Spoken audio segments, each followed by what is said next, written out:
कैसे खत्म होगा कलयुग और कैसा होगा कलयुग का अंत और कब जन्म लेंगे भगवान विष्णु अपना कल के अवतार। और क्या आप जानते हैं कि कलयुग के बाद पांचवा कौन सा युग आएगा? तो चलिए जानते हैं इस वीडियो में। वीडियो को अंत तक जरूर देखिएगा। हिंदू धर्म के पौराणिक ग्रंथ में 4 युग का जिक्र किया गया है, सतयुग, त्रेतायुग, द्वापर और कलयुग। इसमें से क्या आप जानते हैं सबसे श्रापित यानी कि सबसे खराब युग कौन सा है और ये युग में कैसी कैसी आफत का सामना करना पड़ता है? अगर नहीं तो आज के इस वीडियो में अंत तक जुड़े रहे।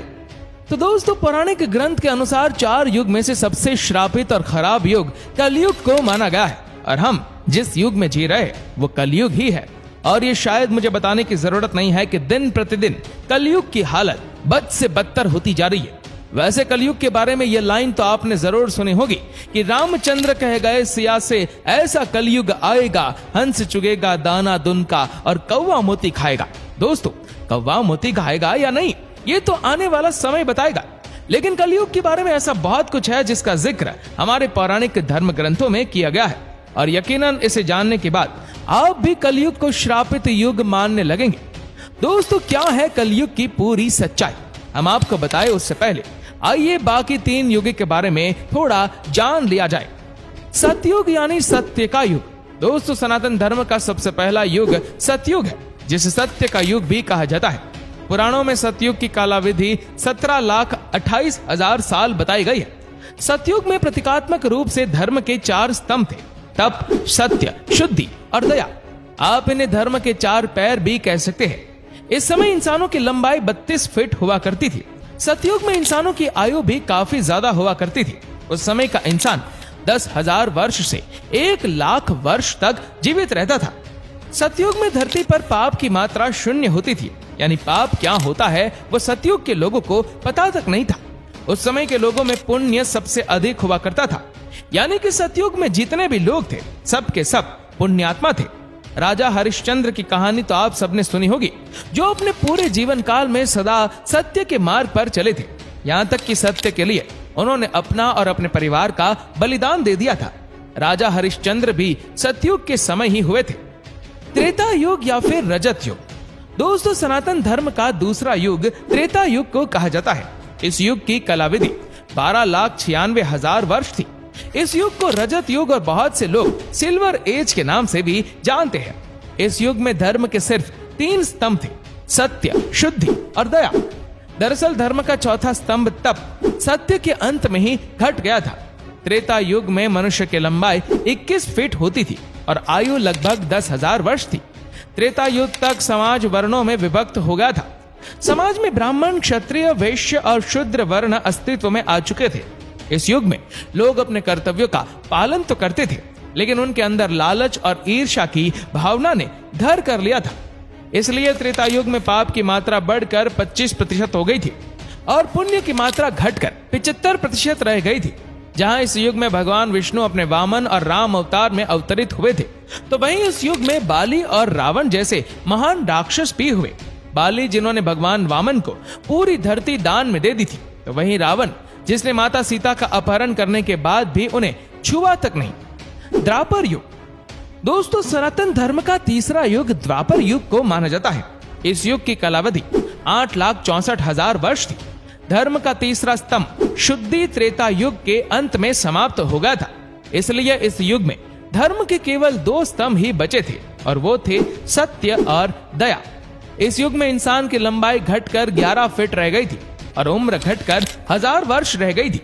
इस युग के लोगों को अपने कर्तव्यों का ध्यान नहीं था। लोगों के अंदर काम, क्रोध, लोभ जैसी भावनाएं जन्म ले चुकी थी। इस वजह से इस युग में पाप की मात्रा भी बढ़कर 50% और पुण्य की मात्रा घटकर 50% हो गई थी। यानी इस युग में आधे मनुष्य पापी और आधे पुण्यात्मा थे। हालांकि द्वापर युग में ही इतिहास का सबसे बड़ा महायुद्ध महाभारत हुआ था, जिसमें एक स्त्री को भरे समाज में लज्जित किया गया था। धर्म को बढ़ता देखकर इस युग में भगवान विष्णु अपने श्री कृष्ण अवतार में अवतरित हुए थे और धर्म की स्थापना के लिए महाभारत के महायुद्ध में पांडवों का साथ दिया था। साथ ही साथ इस युग में भगवान कृष्ण ने कुरुक्षेत्र की युद्ध भूमि में अर्जुन को गीता का ज्ञान देकर संपूर्ण मानव समाज को धर्म के महत्व से परिचित कराया था। कलयुग।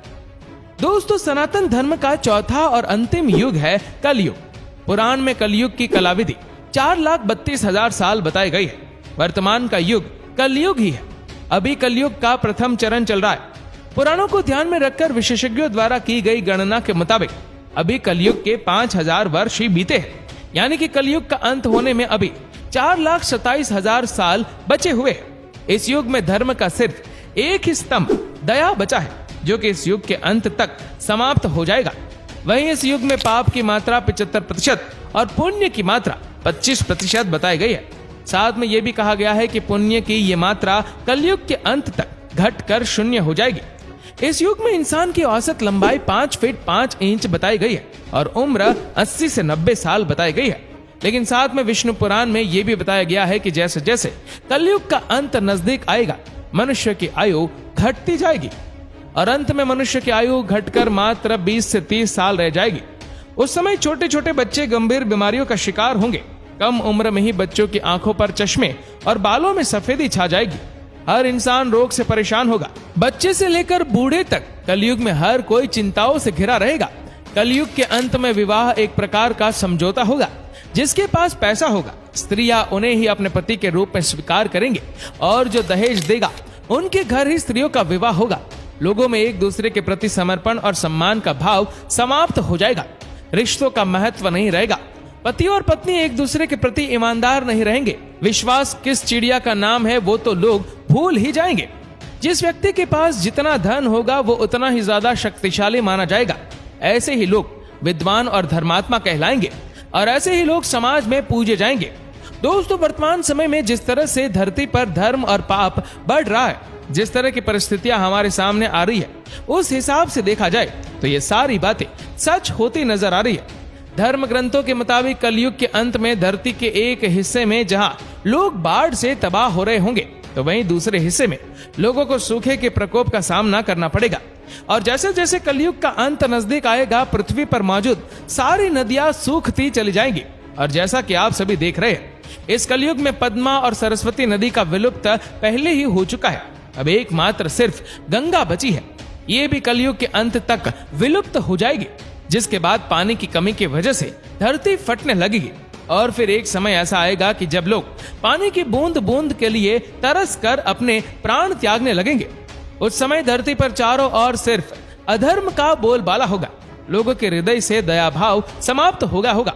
लोग सिर्फ अपने बारे में सोचेंगे और खाने के एक एक दाने के लिए अपनों का खून बहाने से भी नहीं कतराएंगे। कलयुग में पाप की सीमा पार हो जाएगी। लोगों के हृदय में धर्म का स्थान अधर्म ले लेगा। तब धरती पर दुष्टों के संहार के लिए भगवान विष्णु अपने कल्कि अवतार में अवतरित होंगे। भगवान विष्णु का यह कल्कि अवतार 64 कलाओं से युक्त होगा। उस वक्त वे एक सफेद घोड़े पर सवार होकर संसार से पापियों का विनाश करेंगे। उनके एक हाथ में तलवार होगी तो वहीं उनके दूसरे हाथ में तीर कमान होगा। धर्म ग्रंथों के मुताबिक जिस तरह त्रेता युग में भगवान श्री कृष्ण के बैकुंठ लौट जाने के बाद द्वापर युग की शुरुआत हुई थी, ऐसा माना जाता है कि जब कलयुग में भगवान कल्कि पापियों का संहार करके वैकुंठ लौट जाएंगे, तब धरती पर भयंकर प्रलय आएगा, जीवन समाप्त हो जाएगा। तब एक बार फिर से एक नए युग की शुरुआत होगी, जो कि सतयुग होगा। दोस्तों, ये थी कलयुग की असली सच्चाई। क्या आपको इसके बारे में पहले से पता था? अपना जवाब हमें कमेंट में जरूर बताएगा। और वीडियो अच्छा लगा हो तो वीडियो को लाइक करेगा और जितना हो सके इस वीडियो को शेयर करिए। और ऐसे ही और भी इंटरेस्टिंग वीडियोस के लिए सब्सक्राइब करें हमारे यूट्यूब चैनल को और फेसबुक पर फॉलो करें हमारे पेज को। धन्यवाद।